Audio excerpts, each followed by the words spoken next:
mau ambil peluang, ya, tentang kisah bagaimana Nabi sallallahu alaihi wasallam wafat. Sebelum ni kita dengar kisah Nabi sallallahu alaihi wasallam bagaimana Nabi menyebut ummati ummati ummati.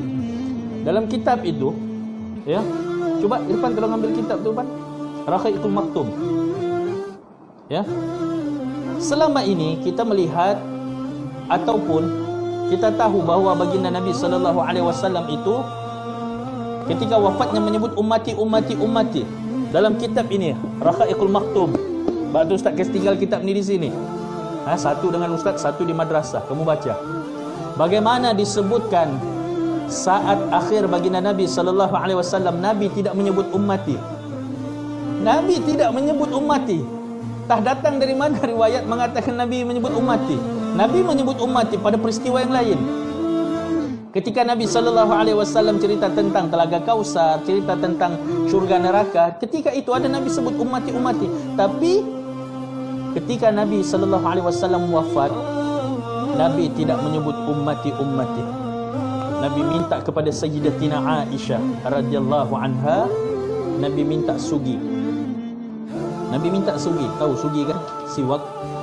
Nabi minta itu, dan Sayyidatina Aisyah bagi kepada Nabi kayu sugi tersebut. Lalu Nabi pun bersugi. Nabi sempat bersugi. Sayyidatina Aisyah keluar daripada bilik tempat Nabi sallallahu alaihi wasallam tidur ataupun terbaring itu. Ketika di luar, Sayyidatina Aisyah itu dia dengar suara Nabi sallallahu alaihi wasallam, nafas baginda Nabi sallallahu alaihi wasallam sudah tercungap-cungap, terhenti-henti nafas baginda.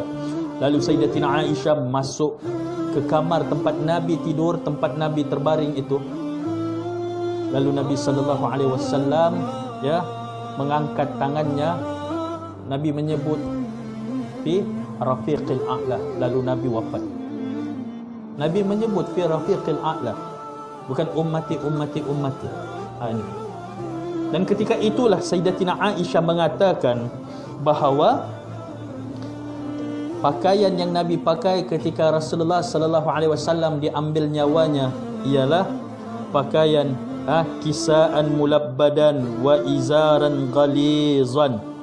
Ya, yang Nabi pakai satu pakaian selendang yang bertampal, tengok, bertampal baju Nabi, dan juga satu kain sarung yang kasar.